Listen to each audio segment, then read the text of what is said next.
Everybody, welcome to April's Leadership Live. I wanted to thank everybody for taking their time and joining us.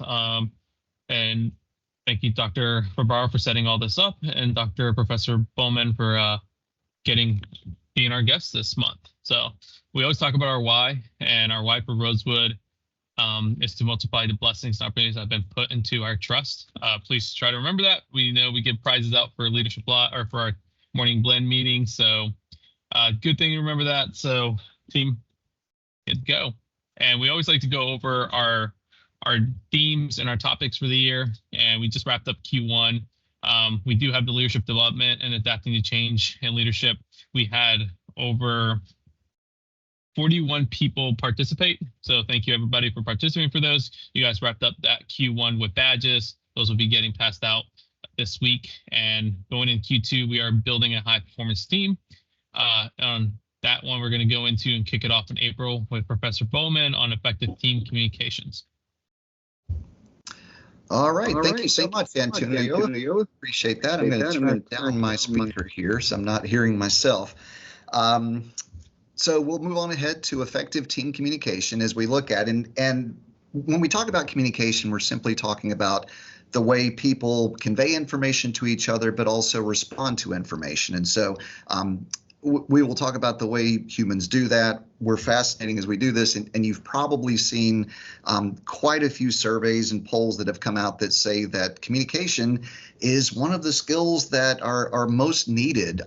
You can learn a lot of things. Communication is one of them, and hopefully we'll talk about some things today that you can apply right away to be the best you can be with regards to conveying information to your teammates and receiving information. So with that, as we talk about team communication, effective team communication, of course, is our goal, and that is important for collaboration within colleagues, of course. Productivity, the bottom line is always helpful there in achieving desired outcomes. So there is one thing I want to just to clarify at the beginning here, and that is that effective communication is not necessarily about what is intended. It's more about what's heard. And I'm sure we could talk all day about examples where, party A said something to party B with these intentions, and party B received it in a different way. And so what we're going to talk about today is hopefully some things that can help you to be as accurate as you can be and to be received properly. Ultimately, that's our goal, especially within our teams, within our colleagues there. So author John C. Maxwell has a really neat quote with regards to effective communication, and that is describing a connection. And Maxwell describes a connection with others and says that you have to connect with others in order to be a leader. So it's important to recognize that communication is much more than simply the transfer of information from one person to another. Effective communication requires a connection from the speaker to the listener. And you can think about people you've heard speak before, or somebody you know personally who's just really good at connecting to you, making you feel like you're the most important person they've spoken with that day. That's the goal, is not just to convey that information, but to have that connection there. That is the best case scenario that Maxwell describes very well. So some strategies for team communication. Now, again, we're talking about strategies to communicate within groups of people. And I should recognize that as many companies within the Rosewood family as there are, you may have some groups that are 3 or 4 people. You may have other groups that have quite a bit more than that. So what we're talking about are some ways that can be effective, hopefully no matter what size that is. So some things you can apply right away is, first of all, to establish clear communication channels. Channels simply refer to the platforms that we use to communicate. It might be email, which of course we use every day. I imagine you guys have already sent and received email today. That's certainly a big one. Teams meetings like this one might be one communication channel that you use. And of course, in person, when you're out in the hallway at the water cooler talking to each other, that is a communication channel. And of course, these may vary depending on logistics. I know you have folks scattered in a lot of different places. And so depending on the situation, these may vary. And a lot of times it's a combination of these. It may be email in combination with Teams and in person. The important thing is simply to make sure everybody's in the loop on that, top to bottom. There is nothing quite like the feeling, and we've all been there, where you feel like, did I miss an email on this topic? It seems like something's already been discussed here that I missed it. And so it's important to make sure that everybody who is within your chain of communication knows exactly what those channels are and that they have access to those channels. One quick example may be that some of the folks out in the field may not have easy access to email. Now, of course, our phones give us access these days in a way we didn't have before. However, not everybody's has that access all the time just by the nature of their job. So it is important to make sure that everybody knows what those channels are and knows those expectations. So team meetings, and of course this is team, not Teams. So not this video platform, but regular team meetings can be used for two-way communication and multi-directional communication. For example, maybe you're sharing some information and you're seeking input from your team members on that information. This gives us a chance as a team to discuss issues and also to brainstorm solutions. We'll talk more about brainstorming in just a moment, but in-person meetings and regular in-person meetings are especially helpful for seeking that input. So we've all been to a meeting before where you think, this could have been handled in an email. All we're doing is conveying information from one party to another.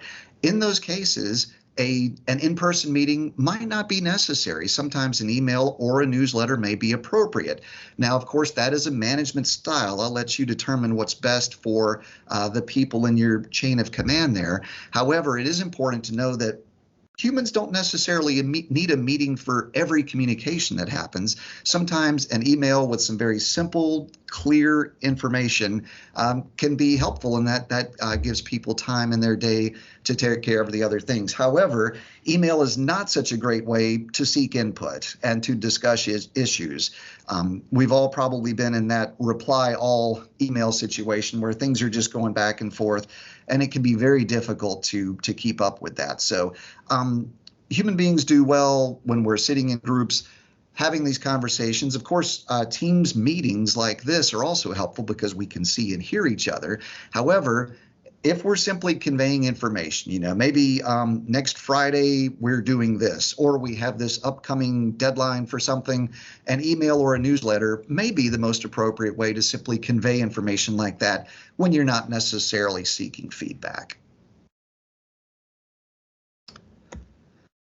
Now, feedback is important, and as we talk about human communication, you should know that the classical model of human communication involves not only the transfer of information from one party to the next, but it also includes feedback from the recipient of the information, and they provide that feedback to the sender of the information, and that may alter the conversation. And so it's important in these meetings that everybody has the opportunity to give and to receive feedback constructively and respectfully. And of course, the culture of Rosewood, what you're doing there. Just make sure that folks feel like they do have the opportunity to be heard, I guess is what I would suggest there. I'm confident you're good at that already, but it's just sometimes helpful to be explicit with that and let folks know, I really do want to hear from you. So motivate your team members to share their thoughts and opinions and ideas openly. However, one important caveat for that, and you notice in the second bullet point there, I've put they're informed thoughts, opinions, and ideas openly. We do need to recognize that not everybody's privy to the same information. And so we can certainly have opinions, we can have ideas, but part of that relationship within the organization, there needs to be an understanding that I will, share my thoughts and opinions about things that I have an understanding of. Things that are outside my lane, as we describe sometimes. I don't necessarily need to share my opinion about those because I'm not privy to the same information that some other folks may have. So it is important to give folks the opportunity to give and to receive feedback. However, at the same time, it's important to acknowledge that not everybody has that bird's eye view of the organization. So it can be difficult to have opinions on things when you simply don't have all the information. And so that should be part of that agreement.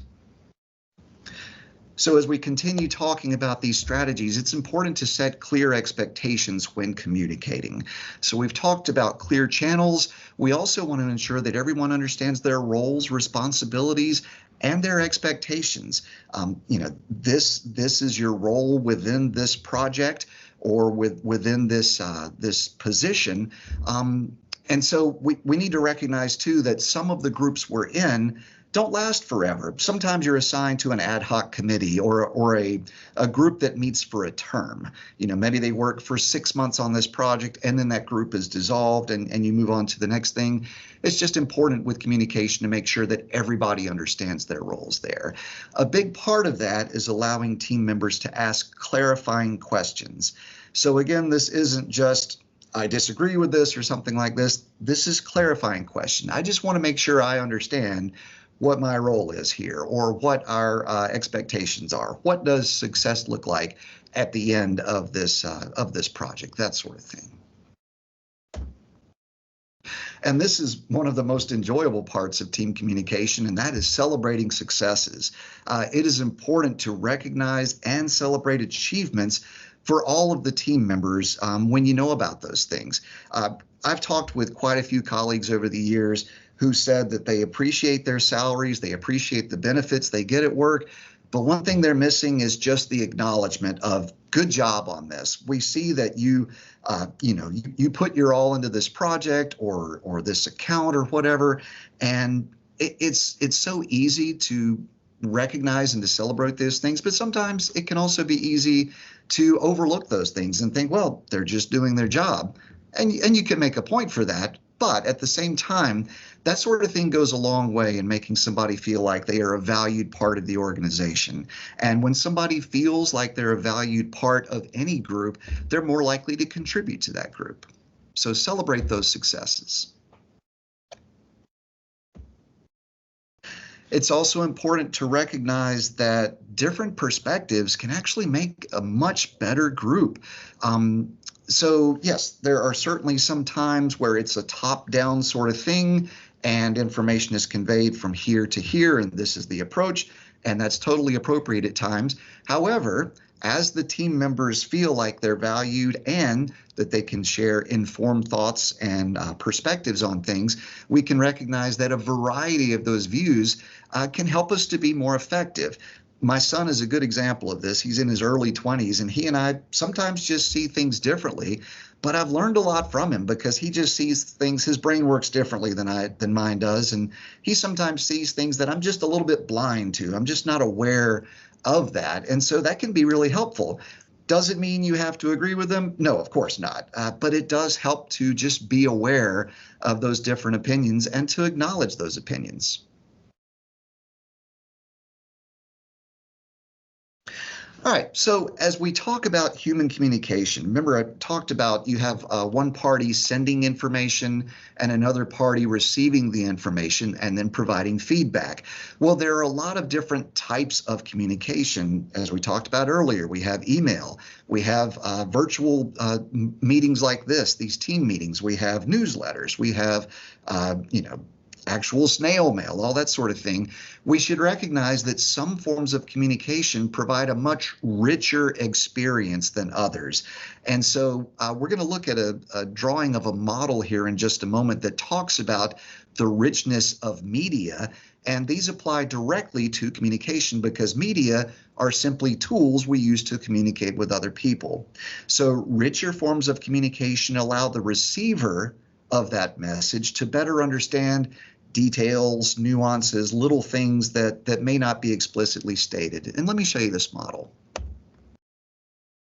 So this is a media richness model. Now, this doesn't mean one is good and one is bad. It simply depends on the situation you're in.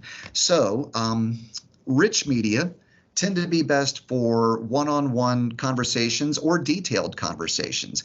And richer media or richer communication tends to involve people talking directly to each other rather than in an email or something like that. So you think, standing in the hallway having a conversation with somebody about the game this weekend or whatever you're talking about, that is a much richer experience. We'll talk about why in just a moment. Face-to-face online can be a richer experience, although it's not quite the same as being there in person. And then we go down the line to leaner media, which can be email or text messages. Those may be fine for short and simple amounts of information. Again, if you have to say that we have a deadline next Friday for so-and-so, then a lean media message or a lean communication might be just fine. However, we do miss out on some of the nuances with that. We could probably have conversations all day about email that was misunderstood, because the way people communicate can be lost in written word, and it is very easy for somebody to misunderstand the intent of somebody when something is sent in an email because it's not as rich an experience. There's a lot that goes into human communication that does not show up in those words. And so email is effective, and text messages can be effective for short and simple amounts of information. And sometimes you just have to tell 100 people the same information at the same time. That's when email may be appropriate. However, keep in mind it is not as rich an experience as a face-to-face conversation. So speaking of that, we're going to talk about something called active listening, and we'll go ahead and transition into active listening now. Active listening is simply a skill that can be learned in which you are demonstrating to somebody who is communicating with you that you are hearing what they're saying and that you're processing and understanding what they're saying. So you may be surprised to learn that most communication between humans doesn't even involve words. So we're not even talking about written words, we're talking about spoken words. Most of the way we communicate refers to nonverbal communication signals. So think about it. You ask somebody how they're doing and they say they're doing fine, but you can look at them and just tell something's not quite right. They didn't speak it, they didn't type it, but you just know. When humans speak or when humans communicate, the large majority of what we're communicating to each other does not even show up in words. And so that's something we should be aware of. If somebody's in our office talking to us and sharing some information, what they're saying and what we're hearing might not be the same thing. So active listening is a skill, and it involves us paying full attention to the speaker and understanding their message and responding thoughtfully. It goes simply beyond hearing words, and as you can see there, requires engagement, empathy, and a genuine desire to understand the other person's perspective. Again, they may not be privy to the same information you're privy to, so it doesn't mean that you have to agree with everything they say. However, you can listen actively to somebody you might not, have the same opinion with. That's totally fine. We can still listen actively, and we'll talk about some ways we can demonstrate that. So Jeff Grimshaw, in one of his books, suggests in 5 frequencies, he's quoted as saying, the most effective leaders broadcast strong and steady signals through their formal communications. So in other words, are our actions consistent with our words? Again, you may be having a conversation with somebody and they tell you that everything's going great or whatever. However, you can look at them, you just know, you're picking up on something. Your spidey sense is telling you something's not right here. So we have to be aware of words and actions, and are they consistent with each other? 5 frequencies is outstanding with this. He describes a ritualistic consistency that connects our words with our actions. But with regards to listening to somebody else whose actions and words might not be together, we just need to be aware of what they are communicating, even if words aren't part of that.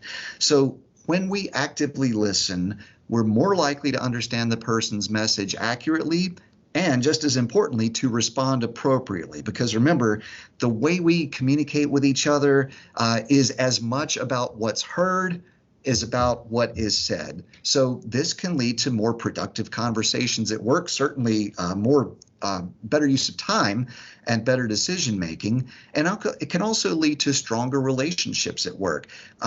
You can all probably think of somebody who's a really good listener. A lot of times I ask my students, who is somebody in your life who you feel like really listens to you?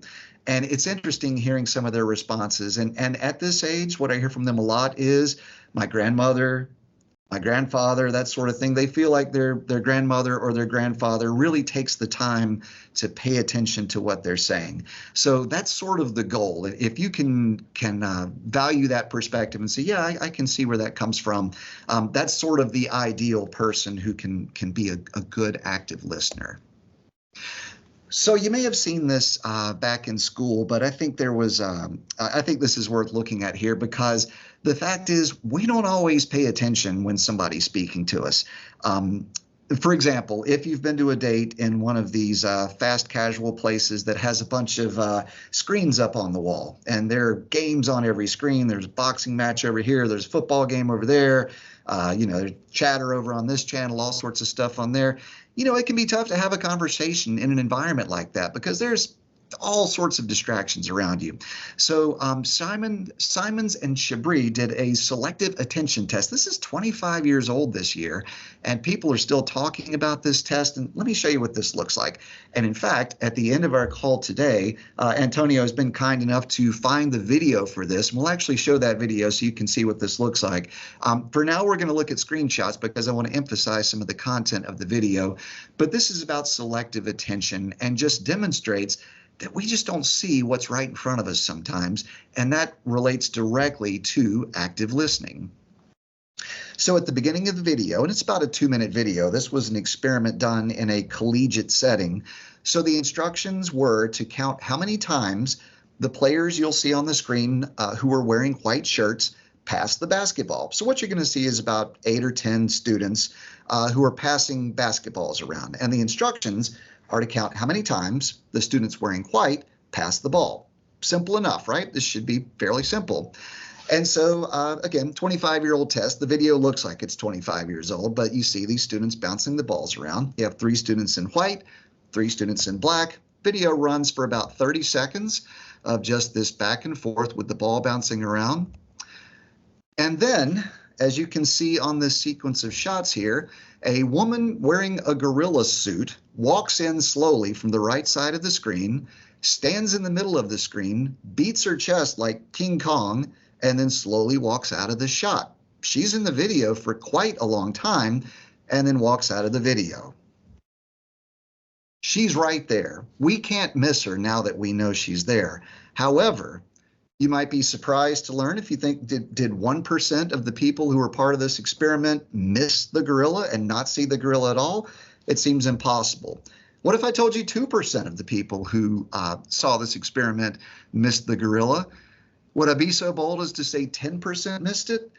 Would you believe that more than half of the people who watched that experiment never saw the gorilla, had no idea that the gorilla appeared? We just don't see things in front of us sometimes because we were looking at something else. We were counting the ball instead. This situation is called intentional blindness. And the fact is we tend to see only a small thing of what's around us. Daniel Simons, who helped put this together, is quoted as saying, although people do still try to rationalize why they missed the gorilla, it's hard to explain such a failure of awareness and confronting the possibility that we're aware of far less of the world than we think. We just don't see what's going around us sometimes. And I know I've had this experience, you may have as well, where you pull up into your driveway at night and you think, I'm not even sure how I got here. I was kind of on autopilot. We just don't see what's happening around us. So with regards to active listening, what can we do? Well, eye contact is a big one. When you're making eye contact with somebody, you are demonstrating that they are the most important thing to you at that time. In addition to that, facial expressions, nodding your head a little bit. It just shows that, yes, I'm hearing you, I'm paying attention. You can also ask clarifying questions. So are you saying this? And sometimes it helps to summarize the main points. This is called reflective listening. Here's what I hear you saying, that kind of thing. And that can help to clear up all sorts of confusion ahead of time. One thing that can also be helpful is to put the screen away while you're talking. You might be surprised to know that research shows that having your cell phone on the desk in front of you even if it's turned off, can be a distraction for people. So try to put the screens away. Also, you probably know some of your coworkers well enough you can finish their sentences for them, but just do your best not to interrupt. Let them finish what they're saying and demonstrate open-mindedness as they share their perspectives. Also, be mindful of your body language. We all know what it looks like to be defensive. Obviously, we can't think about everything that we do with body language, but just be aware. When you're facing somebody directly, that is one way of showing that you're paying attention, that sort of thing. And also recognize and respect that there are some different communication styles that are cultural, and these may be directly affected by where somebody grew up. In some cultures, indirect communication is more valued, and that is where the main point of a conversation may be inferred rather than stated explicitly. In Western culture, most of the time we use a direct form of communication, and that's where we are very explicit with things, but recognize that not everybody communicates the same way. In addition to that, during meetings, it's a good idea to include breaks from time to time so people can, first of all, disengage for just a second or ask questions. And as part of that, it's helpful to maintain a culture where everyone feels valued. I'm confident Rosewood is already on that after exploring your website and your LinkedIn page. However, it's important to maintain that, of course. And remember that when team members feel heard, they are more likely to be satisfied and more motivated to contribute to good things for the team. Active listening can lead to all sorts of wonderful things, including fewer misunderstandings. We all know that's a good thing. Enhanced problem solving and stronger relationships at work. Again, those connections and support can play a large part in moving the organization forward. And so with that, I thank you for having me today, and am more than helpful to hear from you.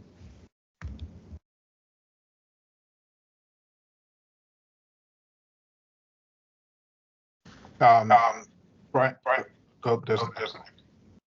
Yes, I can hear you. Is it? So, would you recommend calling people to pay attention to you, or to? So you were talking about active listening. You're talking about us being the listeners, but do we also need to encourage our team members to listen to us? Absolutely. Now, as you know, and Dr. Fubara, you're very good at this, but doing that in a non-threatening way can be helpful too. It shouldn't be something we have to demand. However, at the same time, it is important just to place that value on listening and to demonstrate that I'm going to do my very best to listen to you, and I trust that you'll do the same to listen to me. So yes, it should be expected, but again, we're just distracted a lot these days. I like your phrase there, non-threatening. That's yes. Probably important. Thank you. I know one thing our team does really well with the change this year was we used to do a shout out board, which we still do it. People go up there, write a shout out for an individual or a team that went above and beyond. And this year we changed it where we actually read them out loud, and I think it drives that communication factor. People get to listen to it, everybody gets to be aware of it, and it highlights the efforts that everyone here at Rosewood has been doing. Kind of going back to your first couple slides on that, just appreciating somebody doing their job. Well, and Antonio, that's a really good point too, because you said you're already posting this information, but actually saying it out loud, there's something extra about that one little thing. And you probably heard before too that people love the sound of their own name more than anything in the world. And there's something about hearing your name, and a good job at work, we appreciate you, really does go a long way.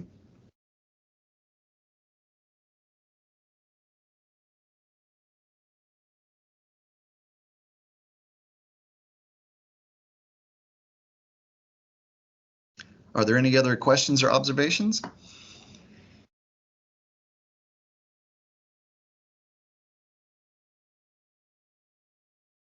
I guess when it comes to communication, and we do newsletters, so we follow up with our team and everything like that. But when does it become, I guess, when do you know the difference between going in person and then just sending an email, or like when sending email is not enough, you have to do it in person. I know you got to make a judgment call and you got to figure that out. But when do you know, you don't want to disrespect anybody's time or step on anyone's toes, but when do you kind of have that click where you have to kind of manually just do it in person, I guess? Yeah, and that's a great question, and that depends on the personality as well as the situation. But all things being equal, if all you're doing is conveying information, then an email is probably fine. Or unless we recently saw a large organization announce layoffs in an email, which is not the best way to do that. Of course, even though you're conveying information to a large audience, that's different, obviously. But email is effective for explicit, simple information and short messages. But if feedback is part of what you're looking for, if you want to share information and then hear back from your team on that, that's when a Teams call or an in-person meeting can be most helpful. And of course, as you know, we've all worked with HR and that sort of thing where we recognize that email also does give you that timestamp. So there are times when it is necessary to document that this conversation was had. So it's very much a situational thing. However, just know that if two-way communication is part of what you're looking for, if you're looking for feedback and you can do it in person or in a Teams call, I would suggest going that way first. And again, email, texts, if somebody uses that for their team, are more helpful when we're simply conveying very simple, short information. Nice. Jay, our copywriter here, kind of piggybacking off of Antonio's question.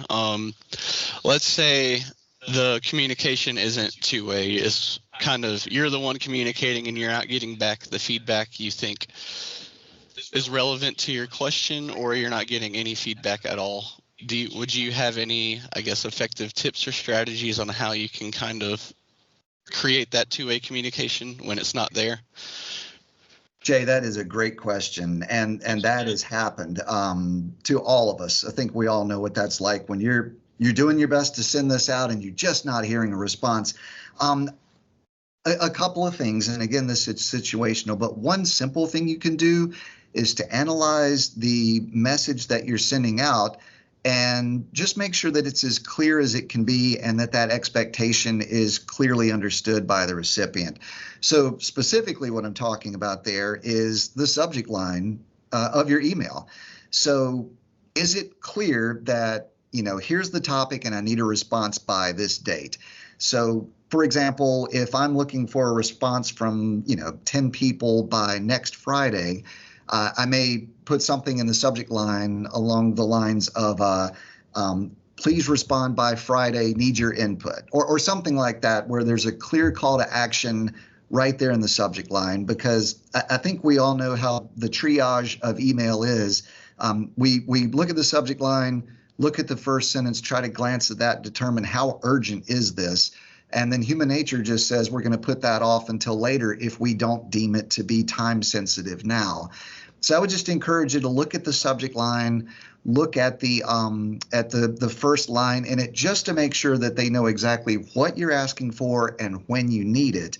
And if that still doesn't work, then you may have to follow up with phone calls or something like that, because the telephone, which I don't know about you guys, my phone might ring once a day if I'm lucky now, which is wonderful compared to years past. But a phone call is, 30 seconds on the phone. You can handle what 10 emails can handle sometimes. So sometimes just follow up with a phone call. All right. Thank you. That's great advice. Thank you.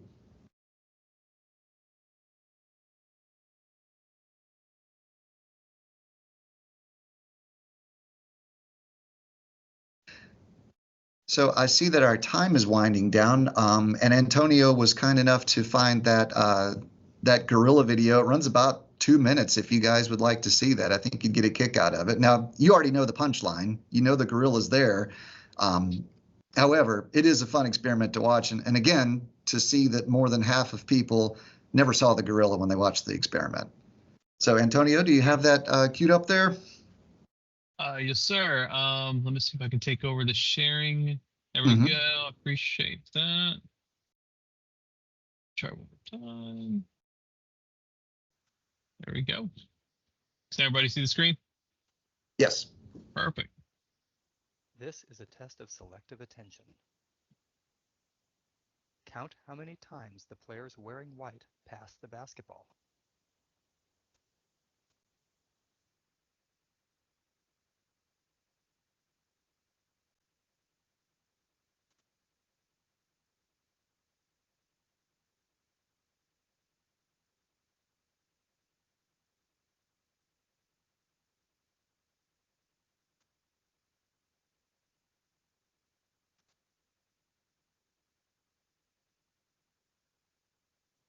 How many passes did you count? The correct answer is 15 passes. But did you see the gorilla?